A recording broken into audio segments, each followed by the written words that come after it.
Welcome to the new video series called Me to BTeamer. I'm here with Kristen, and we are going to talk to Morgan, all the way in Japan. Hello. Hey. Okay, so I had this idea actually going through your Instagram story, and you would post all these really interesting Japanese foods or just landscapes, and I had so many questions, and I wanted to get on a chat with you anyways, just myself, and then I was like, hey, wouldn't it be cool to just get to know you more? Yeah, ironically, I'm here in Israel, you're in Japan, and Kristen is in California right now. So we're on all sides of the world right now. Yep. What time is it by you, Morgan? Exactly 6 p.m. And it is exactly 11 a.m. here. And what about you, Kristen?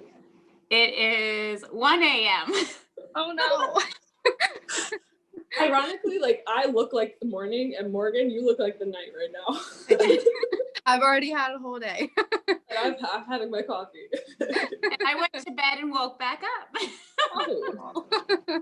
So how did you discover the Bobby Bones Show, and how long have you been listening? I discovered the Bobby Bones Show. I feel like I was like a lot of listeners who I had a radio show that I listened to when I was driving, and their radio show went away and Bobby came in with his cast and took over. And I was like, what the heck? That was my radio show. Like, who the heck is this Bobby Bones? But I think what year was that? 2014 maybe. And I started listening and I was like, well, I don't have anything else to listen to, so we'll just give it a try. I was driving to work super early some mornings. So it was nice to listen to when I started listening to them. And I was like, wow, they're actually really funny. Like, and it wasn't, as we all know, is not like a normal radio show. You feel like you're talking to friends or listening to friends, and you get to know them and you feel like they're family. And I fell in love with them. And everywhere I went, I was like, I have to figure out what radio station they're on.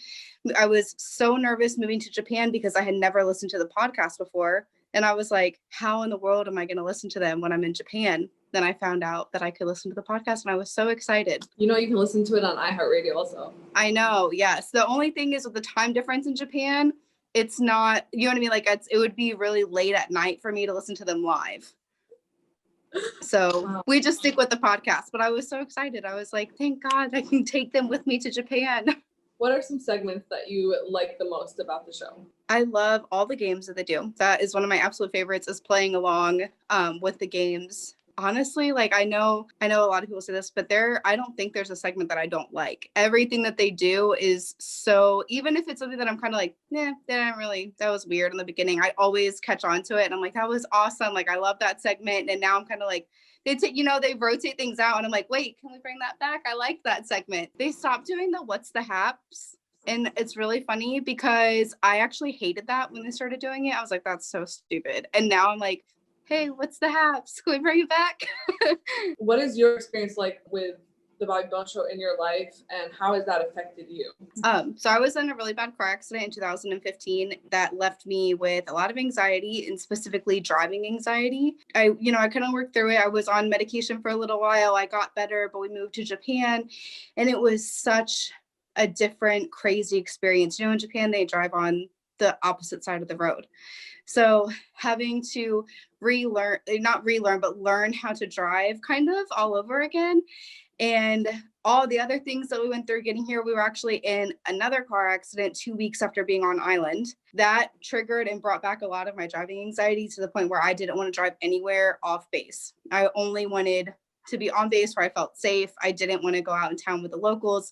They're crazy drivers. And I was having just a really hard time driving, and I started listening to the Bobby Bones Show. I found it through the podcast. I started listening to it, and listening to that while I was driving and having something that was so comforting, that reminded me of home and helped to ease my anxiety and make me feel like safe and like I was okay and I was driving with my friends. Like that really helped me, and I'm totally fine now. But that truly was such a saving grace for me to have them during that time. How did you figure out how to be on the other side of the road? Like how? It's challenging at first because when you turn, you're used to turning into a certain lane, and it's tricky. It really is. For me personally, I practiced on base. For the first couple of weeks after we got into that accident, I only drove on base. I practiced to where I felt safe. Then I took it out in town because I had to leave base. We lived out in town at the time. So I had to leave that area, and you just kind of figure it out. You go slow and you take your time, and you're constantly thinking left side, left side, left side. Like there are so many times too, like once you first start learning that you are not in busy traffic, but you might sometimes be on the wrong side of the road and you're like, oh crap, you have to like get over. Like, so it's hard, it's challenging. One thing that I found that helped me remember is like when you're driving down the road and there's that dividing line between the lanes of traffic, knowing that line is closest to you. Like when you're driving, that line is closest to you, not far away from you on the passenger side. That was one cue, like visual cue that helped me remember that I was on the right side of the road. Are you still on the same side of the car? No, opposite side. So I drive on what would be the passenger side for you guys. And one thing that really would always screw me up for the longest time are the turn signal and the windshield wipers, because they're opposite. Oh, I would So for the longest time, I would go to put my blinker on, and I would put on the windshield wipers. I'd be like, da, da, like so flustered, like, or vice versa. So yeah. How did you find the BTeamer group? Actually, I was listening to the Bug Bone Show, and they talked about how there was a Facebook page that was so super positive, unlike their Facebook page, which is very negative. And they gave out the name of it. They're like, if anybody wants to go join, you have to answer some questions, and then they'll accept you or whatever. I'm all about the positivity where you can get it. And Facebook is such a negative place, especially right now, that having a positive page on Facebook that you can go to and feel safe and like you don't have to worry about negative comments is so reassuring and comforting. So I was like, yeah, I'm going to get on that. Plus, with a group of people that love Bobby Bone Show, like, why wouldn't you join that? Yeah, Morgan #2, she does such a good job on her page, and it's such a shame. Like when I watch the live videos, I love being on their page too, but then it kind of ruins the comments, kind of ruin it. I feel bad for her because she does such a great job. Yeah. So you already told us that you're currently in Japan, but where are you originally from? Because you said the States. Yes. So I am originally from, I claim Maryland and Virginia. Southern Maryland, Northern Virginia are the two places that I claim, and I miss them so much. I miss the mountains and the fall and all the things. What took you over to Japan? My husband is military, so we're stationed here. Just to clarify, so there's mainland Japan where there's Tokyo and the things that people normally think about. We're actually on Okinawa, which is a small island off of Japan. It's about a 2-hour plane ride from mainland. Just a fun tidbit, because some people don't realize that Okinawa is its own little island and not like part of mainland Japan. So that's very cool. I didn't realize it was so far off of the mainland. I knew it was an island, but I didn't realize it was a 2-hour plane ride. Yeah, it depends like which way you're going. I think going there, it might only be an hour and a half, but I think coming to Okinawa is like 2 or 2.5. It's, the wind speeds and stuff. Mm-hmm. And then how long have you been there? We've been here for 2.5 years, and we are leaving soon. Oh, interesting. Yeah. So you're going to come home? Yes, we will be back in the States. So you said that you are on an island. So what is that? What does your surroundings look like? So I feel like a lot of people hear island and they think just like beaches and, everywhere. And there are tons and tons of beaches, obviously, when you're surrounded by water. But I think that a lot of people have kind of, that's all that they see. And the interior of Okinawa, I think, is very different from what people would think it is. These buildings that people live in, we have a whole like 6 months out of the year that is typhoon season. So we get typhoons, which if some people don't know, it's the exact same thing as a hurricane. It's just called a typhoon because of the ocean that it's in. On a tiny little island, a big typhoon is, it's a big deal. So a lot of these buildings that people live in, restaurants, businesses, they're not aesthetically like appealing. They're concrete buildings that look worn down, like they're not pretty. And a lot of people, I think, get here and they're like shocked.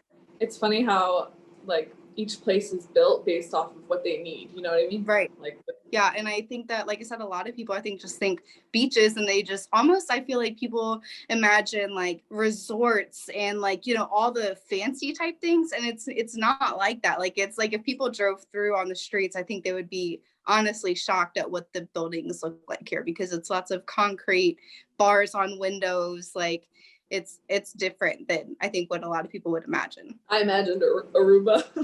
Right. And I think that's what people do, because you hear island and that's what you think, but it's not on the inside, like like I said, on the interior, it's not like that. There are some gorgeous resorts and some gorgeous places, but the entire island isn't that. It's like I said, it's just these houses and buildings have to be able to withstand 100-mile-per-hour winds, if not more than that. You know what I mean? So they have to be built strong to be able to handle that. Are you surrounded by mostly Americans or Japanese people? Like what kind of people are you around mostly? So we live on base, so all of our neighbors are Americans. But when we first got here, we actually lived off base for a year. We had 2 American neighbors, but the rest of us were Japanese, local Japanese people. We actually lived right next to a nursing home. So tons of Japanese people. We didn't really interact with them too much. There wasn't really ever really a chance to do that. But right now, mostly American people. When I go off base or even to the stores on base, most of those employees are Japanese locals. So we get that kind of interaction. Like I said, going off base to restaurants or grocery stores or anything that we do off base, obviously we're coming into contact with locals. And yeah, so off base, mostly locals, on base Americans. Right. And you said that on base, most of the people working are Japanese, but what kind of jobs do Americans who live there do? So it's mostly just military bases. So there's a lot of just military jobs. I don't know what all that entails, you know what I mean? But whatever military people do, that's what they do. Any other jobs that like spouses or civilians might have, which they're hard to come by out here. I think there's some kind of deal or negotiation where the Japanese people, they get in some ways get priority because we do take up so much of their island that we have to supply them with jobs, which one makes 100% sense. You know what I mean? It's hard to get a job out here as a spouse. It's not easy. And that's one thing I'm looking forward to going back to the States, is having more of job opportunities. What are some of the biggest day-to-day differences you experience in Japan versus America? One of the biggest things I think is Americans don't realize how good we have some things. And you definitely get that out here. There's a lack of convenience, at least for Americans living here. I can't speak to the locals living here. Things might be different for them that they have access to that we don't. But for us, like, we don't have a lot of food delivery services. We do from the base, but when it comes out in town to restaurants that we would prefer to eat at, there aren't delivery options. So there's one company that does delivery, but it only services a certain area. That kind of stinks. Getting Amazon packages, and in the States, you can get them 2 days, a day, few hours. You know what I mean? Here, we literally don't get packages less than 7 days from Amazon, which is totally fine. It's not a big deal to wait 7 days, but it's the convenience of it. You guys, in the States, there's so many conveniences that just aren't here. I was telling my husband, when we get back to the States, we're going to have to we're going to have to quarantine. And he was saying, well, we're going to have to break quarantine to go to the grocery store. And I was like, no, Walmart delivers groceries. Amazon delivers groceries. Instacart or whatever. Right. I was like, and we've forgotten about those things because we don't have those convenences out here. Apple Pay, phone pay, like when you would put your phone on there, right. All those things not existing. Yeah. In certain countries. And don't get me wrong, Japan has amazing technology that we don't have in the States that I wish that we did. But those little conveniences, like I said, being Americans here, we don't have that stuff. Now, the Japanese might. I don't think that they have grocery delivery or things like that, but they probably might get their Amazon packages a little faster than we do. One fun fact about driving and conveniences and things like that, they drive so slow here. They go by kilometers, not miles per hour. So like the fastest speed limit on island is 80 kilometers, which I believe is about 65 miles an hour. Wow. So it's really slow. Obviously you can go over that, but that's the fastest it gets. So on the main roads that we travel on, it's like 40 kilometers, which I think my husband looked up, and it's like 30 miles an hour. And it's so funny to drive on these roads. And sometimes I'll be speeding and I'm like, oh, well, I'm going so fast, I need to slow down. And realistically, I'm going like 45 miles an hour. What about, you said kilometers. Do you also do like meters and Celsius and all that stuff? Yes, yeah. So all the temperatures are in Celsius. Crazy, no? Yes, yeah. And We have it's, that yeah, too. it's, yeah, all of our, well, when we lived off base, all of our air conditioning units were based on Celsius. And I'd be like, okay. And I have to go on Google and like, what's it called? I Every have to time. convert it. Yeah. And I'd be like, okay, what is this? What is 20, What about 20 kilos? degrees Celsius? What about kilos? I don't know. That's a good question because I don't really shop at the off-base grocery stores too much. So I'm not positive what they weigh in. Yeah, when I got pregnant and had a baby, like I gained quite a few kilos, but I didn't really care because I didn't know what it was in pounds, so I never converted it over. So to me, I'm still as thin as I was before. What are the ways that you stay connected to your American lifestyle?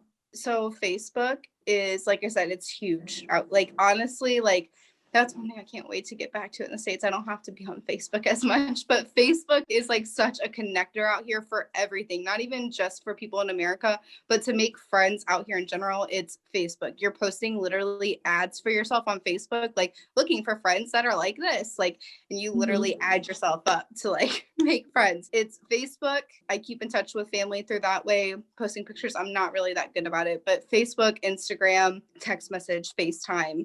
We normally do FaceTime, not phone calls, but FaceTime, text messaging. But it's challenging with the time difference, having to figure out a good time to call. And it's Japan also doesn't do daylight savings time. So when you guys do that in the States, it just adds another hour that you guys are behind for us. So it's like, when it's in that time, having to be like, okay, now they're this many hours behind and not this. So like having to figure out all that stuff is really confusing. But once you get here and you get it down and you figure it out, it's a little bit easier. Yeah, it helps for me to have like a clock with like all the different times, like New York, London, like Texas, California, Israel. Yeah, definitely. I think the States, the East Coast, I think is normally 11 hours behind us, but then during daylight savings, they're 12 hours behind us, I think is what it is. What is something that you can't do in Japan that you can do in America? In Japan, you cannot have a single drink of alcohol and then get into your car and drive. These sobriety, what is it called? The blood alcohol content levels here are so low that even just having half a beer or one glass of wine and you get pulled over, you will be arrested and put in jail. So what really sucks is going out with my husband on date nights or things like that. Only one of us can drink because someone has to be sober to drive. And they do breathalyzer tests on base every now and then. They'll do random sobriety tests. So it's not like you can be like, well, we'll just wing it and see what happens, because they could be at the gate waiting to breathalyze you. And if you blow, like, you get in big trouble. So I'm really looking forward when we get back to the States of being able to go out and have one glass of wine at dinner with my husband and still be able to drive home. Yeah, I think the 0.08%, whatever, that whole thing seems to be American, because when I told my husband that, he was shocked that people were allowed to drink and then go in a car. But, you know, here also it's not, you can't drink a cup of wine and then go. I'm not sure if they do or don't, but. So what is it like living in a country with a different language, and is it hard to communicate? Do you speak any Japanese or only English? I speak super basic Japanese, you know, like hello, good morning, good evening, thank you, excuse me, sorry, you know, basic things to help me get by. I can say credit card. I can ask them if they take a credit card, but that one's super easy. You just say cardo. That's card in Japanese. So super easy. But a lot of them, and it's funny because, you know, I go to lots of like the convenience stores like Lawson's and Family Mart, which is basically the same thing as a 7-Eleven. And they speak to me in Japanese, like I know what they're saying. It's so funny and it's inclusive and I love it. But they literally speak to me in full Japanese, ask me questions. I'm just like, no, thank you. You know what I mean? Like they do, I will say they do a lot of gesturing out here if they don't know how to say it in English. And like, you know, we get by. A lot of them I don't think that they know well, let me credit them. They know a lot more English, I think, than we know Japanese. I think that their culture is very much about learning multiple languages, and Americans, they're not. So, but I mean, we get by with gesturing. I can talk to, like I said, I can say all the basic things I need to. And I did try to take a Japanese language class when I first got out here. It didn't really work out with the meetings that we had to do when we first got here. I went to one class and I didn't get to go to any more. And I wish that I would have, but their language, honestly, it's so complex, just so different that I don't think that I would do well learning it. Like some of the things they say, I'm like, what? And they speak so fast. So I'm like, what? Like, but I have been trying to learn a little bit more every now and then. So I just learned over the New Year's how to say Happy New Year and I hope you have a good year and things like that. At least you've learned a little bit. I know, it's nice. I'm nervous that when I go back to the States, I'm gonna like say thank you in Japanese to Americans. And they're gonna look at me like, okay. I'm sure it'll be fine. Have you found a favorite food while you've been in Japan?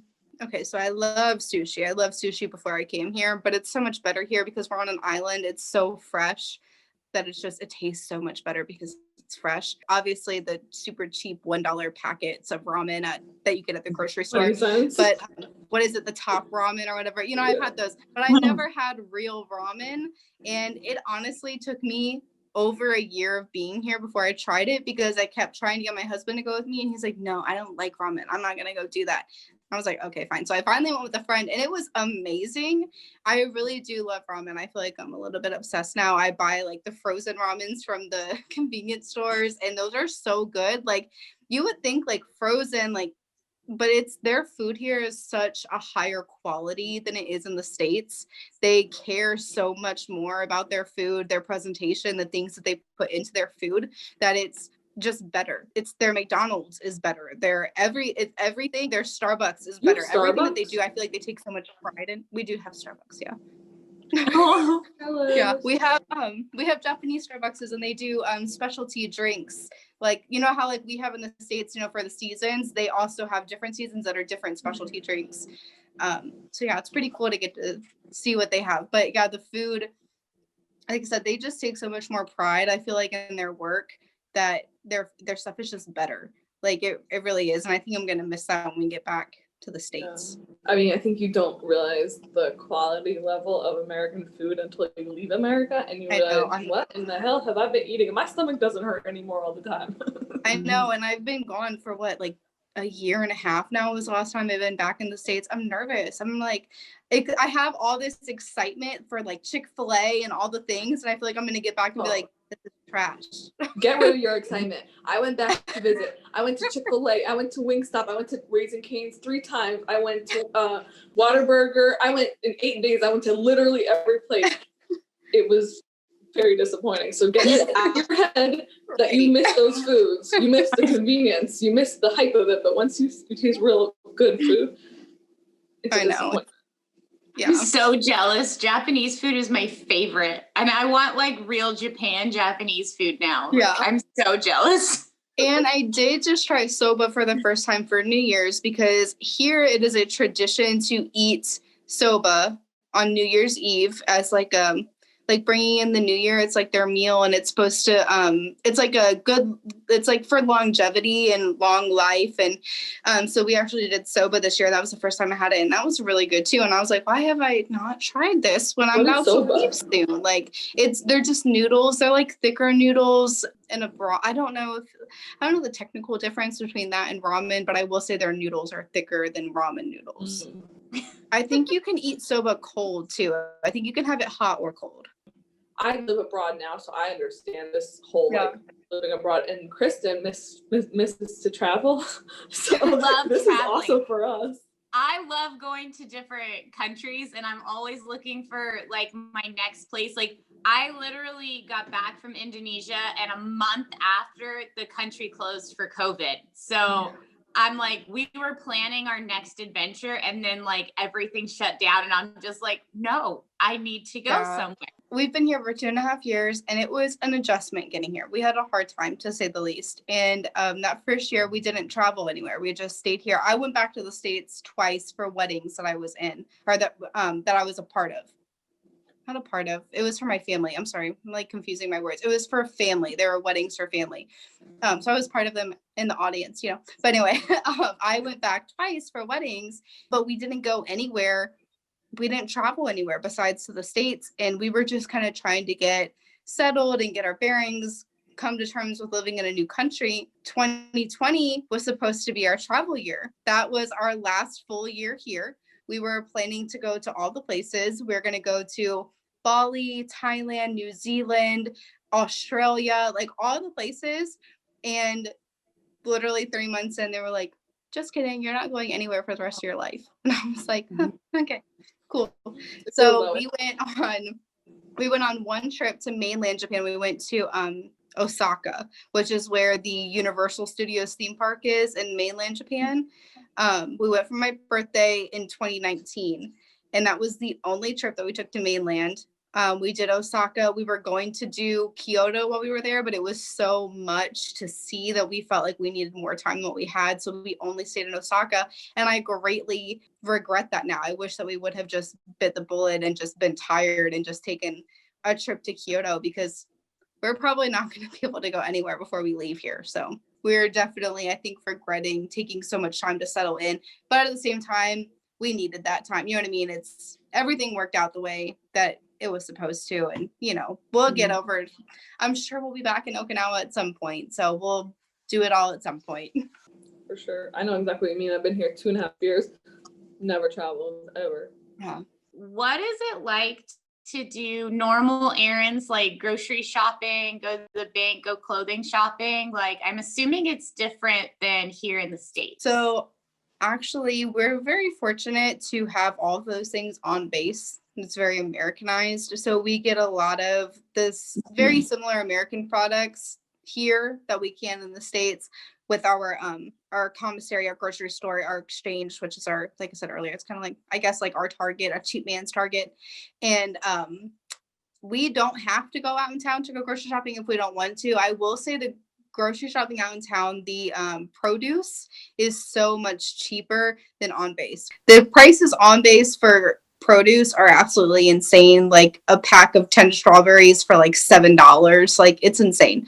So I'm really looking forward to going back to the States and not having to pay so much for produce. But out in town, it's a little bit cheaper. Difference wise, I feel like it's not too different shopping off base than it is anywhere else, except for obviously the currency is different. You pay in out in town, it's yen, it's not US dollars. Their shopping carts are a lot different. And I think that it's honestly because I feel like us as Americans, we buy so much stuff, even stuff that we don't necessarily need. So we have these big, huge, deep shopping carts. And here, their shopping carts are like these little teeny tiny things that you literally take a basket and put it inside, and that's your shopping cart. So basically a basket. Like if you were going in Target and just getting a few things and grab a basket, that's like what they shop with. That's their shopping cart.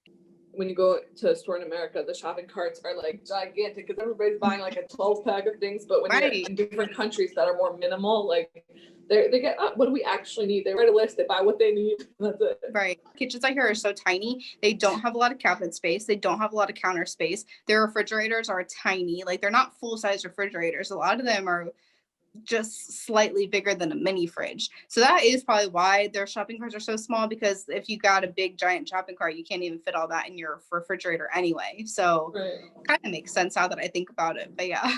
What are some cultural differences between America and Japan? They out here think that it's really rude to record people. They're really big on privacy. So recording and taking pictures of people's faces without permission is like a big no-no. I like that. Even in public places, they don't really like that. I don't think that a lot of them are super weird about it out here, but sometimes, so like when I'm recording on public, I try not to get people's faces. Like I'll move the camera like up over people's heads, and like I bet less people go viral. Right. So I'm trying to think what else. They honestly, so when COVID happened and they made us start wearing masks, that was not something that was new to Japanese people. Japanese people wear masks all the time before COVID was even a thing.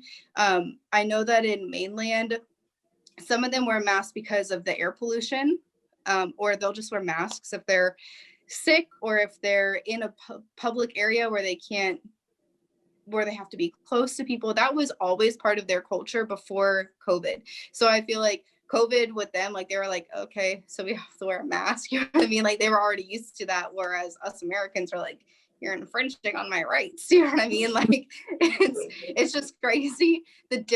the cultural differences, you know, that we have. Like they're used to that. They have children out here wearing masks. They go to school wearing masks. Like that was a thing before COVID was even a thing. So driving out here, you don't honk your horn. Like you don't do that. So if you honk your horn, it's actually considered really rude, and you should only honk your horn if you're literally about to be hit. Like if you're about to be in an accident, that's the only time you should honk your horn. So literally, if you're sitting at a light and it's green and they're not going, you just sit there until they realize it's green and it's time to go, because honking your horn is very rude. Another thing that I had to learn is like, you know how like when you get over into a lane and then you like wave to the person for letting you over. So here, instead of doing that, they put their hazards on as a way of saying thank you for letting them over, which I thought was really cool. When we first got here, we were so confused. We were like, why the heck does everybody keep putting their hazards on when they get in front of us? Like, is there something wrong with our car? Like, we were so confused. And we learned, we learned that was their way of saying thank you for letting me over. I picked up on that myself, actually. We're driving and I was like, why do people keep doing this? So I started paying attention to it, and I was like, it seems like every time I let somebody over, they put their hazards on. They must just be saying thank you for letting me over. So I talked to somebody else. They're like, oh yeah, that's how they say thank you. So I think that's really cool. And I feel like I'm going to go back to the States and just randomly put my hazards on, and people are going to be like, what the hell? Like, so if you come back to the States and you pay attention, that's how truckers say thank you as well. Oh, really? Yeah, because I have a few truck drivers in my family, and that's a thing with truckers too. I don't know if regular cars do it in the States, but it's a thing with truckers over here. Yeah, I've never seen people in the States do that, but I will say that another thing that they do out here, which I thought was really cool, is like if they're, and maybe the truckers do this in the States too, but if you're going through a light and there's a really big truck in front of you to where you can't see if the light is turning to red, they'll put their hazards on if it's turning red when they're going through it, so that you know it's red and you can stop, so you don't blow through that intersection and get hit. So I don't know. Oh, I've never seen a semi do that. They don't care. I know, but yeah, I thought that was really cool. Like, it just happened today when I was driving this big truck, like I said, I couldn't see the light past their thing, and they were going through and they put their hazards on, and I was like, oh, okay, the light's about to turn red, and I stopped at the light and it was red. You know what I mean? Like, it's so nice they do that, because otherwise I would have blown through that and probably been smoked by a car. You know what I mean? I think we should bring some of this stuff back to America. Yeah, I agree. Yeah, they're call a meeting in the Senate. They're a very, very polite culture, which is something I've learned too. So they bow. Like if I check out at the convenience store and I'll say arigatou gozaimasu, and they'll arigatou gozaimasu, and they'll bow, and I feel like, and I bow back because that's just respectful and it's what you're supposed to do. And I feel like I'm gonna go home and be like thank you and like bow, and people are gonna be like, what's wrong with her? They're very polite. If you're a tourist and you bow back, is it considered rude? No. Okay.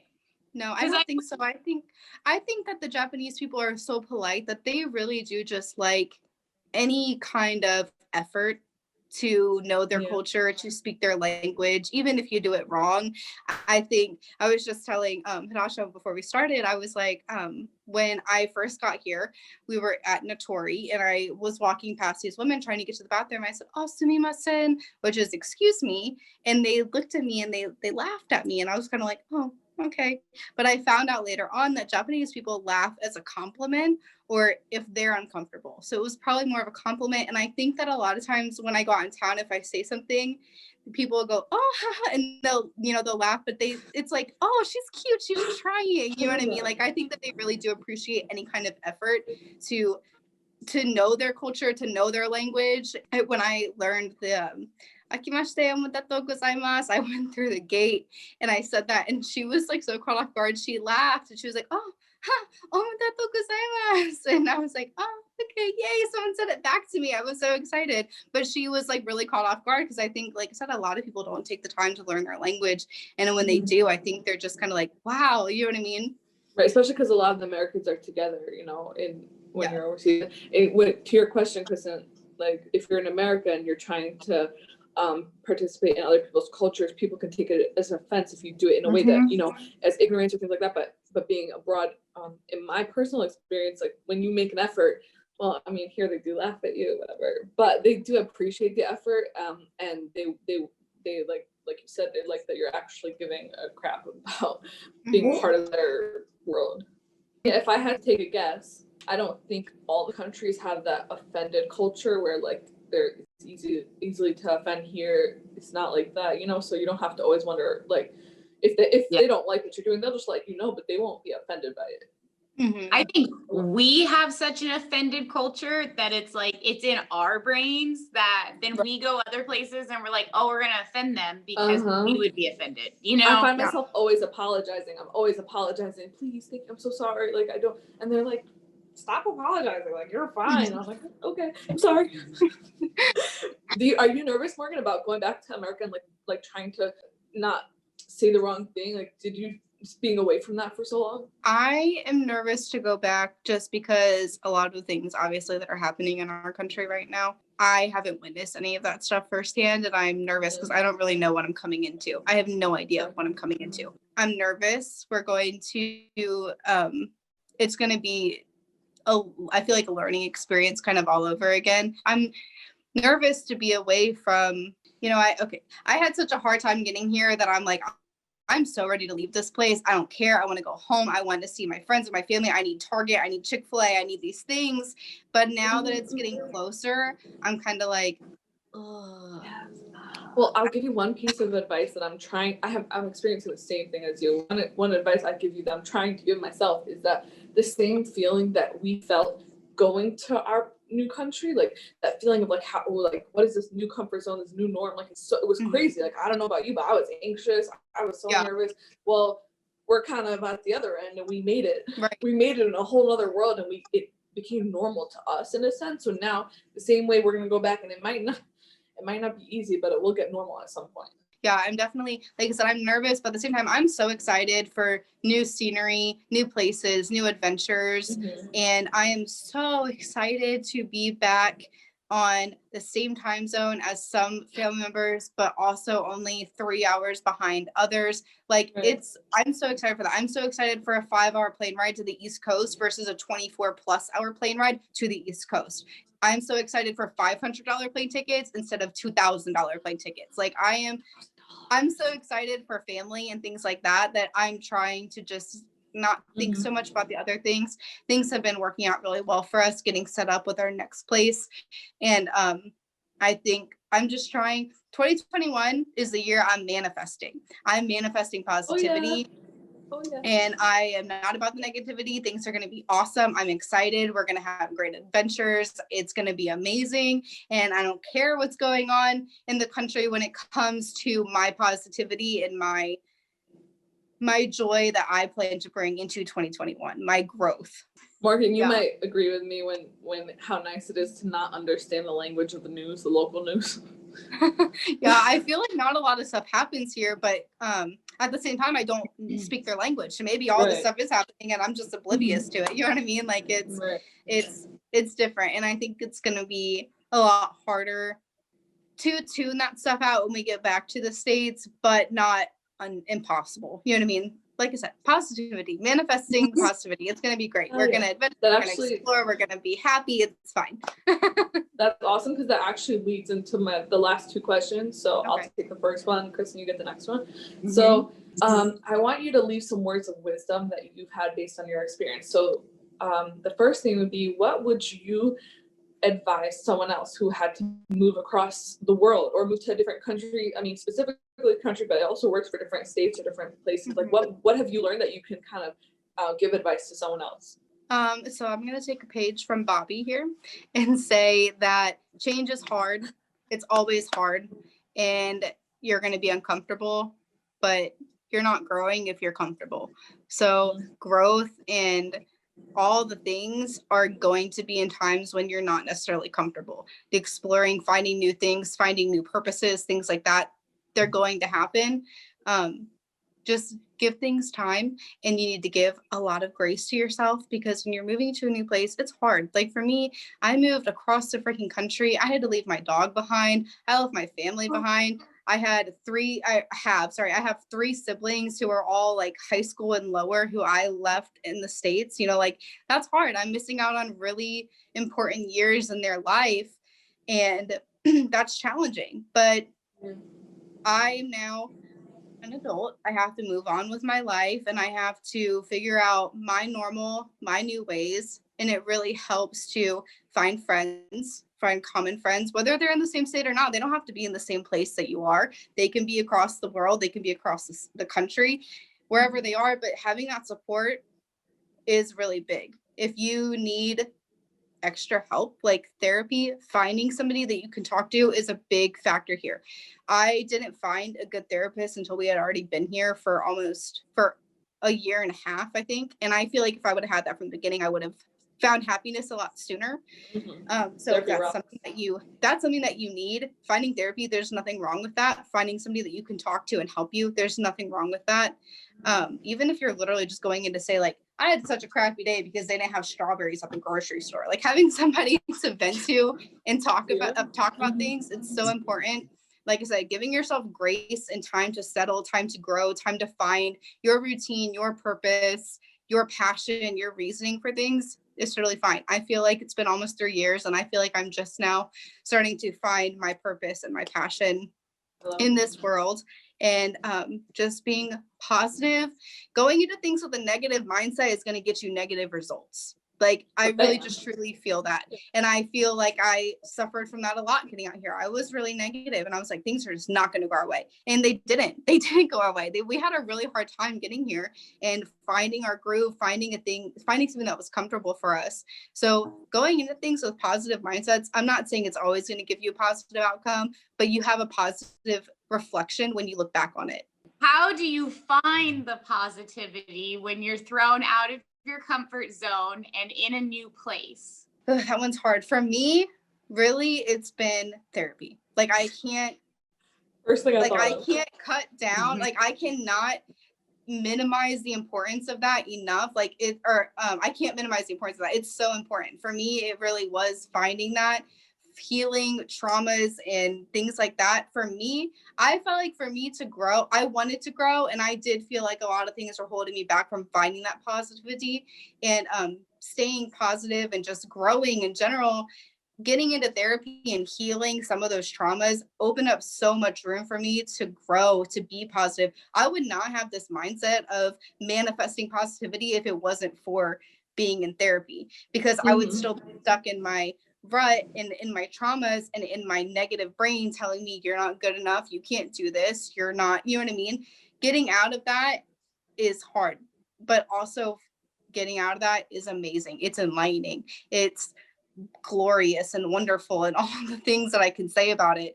But also finding positivity in friends, finding something that makes you feel comfortable. Like I said, when I first got out here and I had a lot of driving anxiety, finding the Bobby Bones Show, again, rediscovering it through the podcast gave me so much comfort and really helped me just feel calm. Rewatching The Office and New Girl and Friends, those are comfort shows. So finding ways that you can find comfort in a new place is really important. Whether that's, like I said, a TV show, a book, a pet, your significant other, those things are all so crucial when you're going to a new place. You have to have such a good foundation in some area that you can feel somewhat grounded enough to keep yourself positive. I love that. That's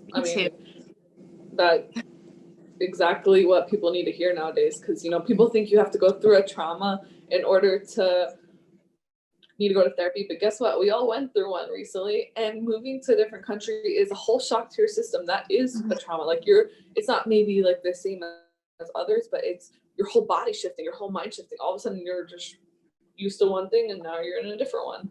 Yeah, and actually something that Amy has said recently with her therapist about big T's and little T's, big traumas and little traumas. I actually brought that up to my therapist, and she was like, oh, absolutely. And she was like, and some things in your life are big T's. She said, she told me, she's like, I would say for you, moving to Okinawa was a big T for you. You went through a lot. Like your car accident is a big T. Little, other little things, they're little T's, but like, it's funny how when you sit down in therapy and start going through these traumas that you might have had, putting them into those categories, or even seeing how those things have impacted you in ways that you didn't even know.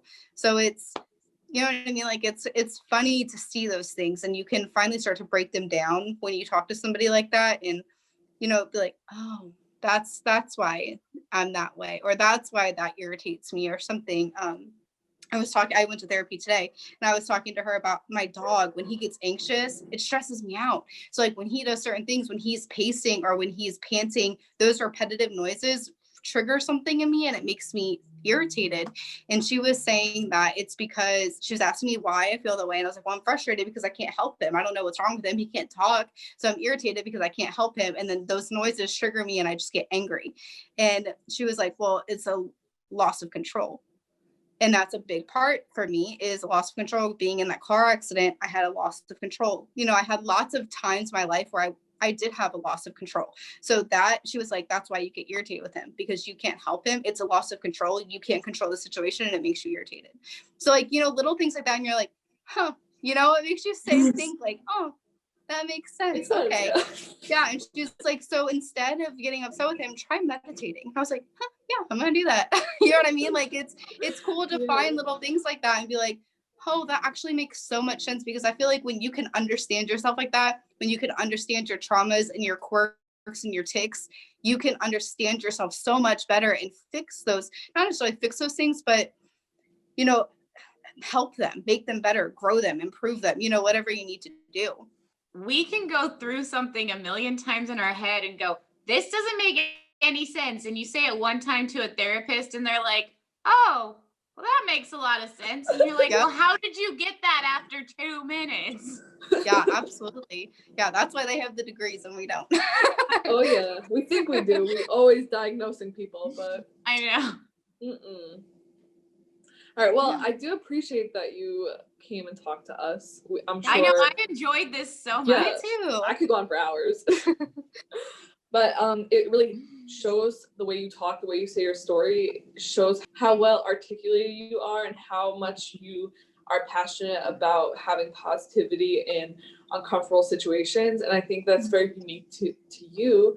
And I hope that we can get to know each other more aside from this and learn more about the things, because I know when you experience different cultures, you learn a lot of lessons, and that really helps to pass it along to the people that aren't, you know, they're in the same place, you know what I mean? Yeah, absolutely. I really appreciate you, and I appreciate Kristen.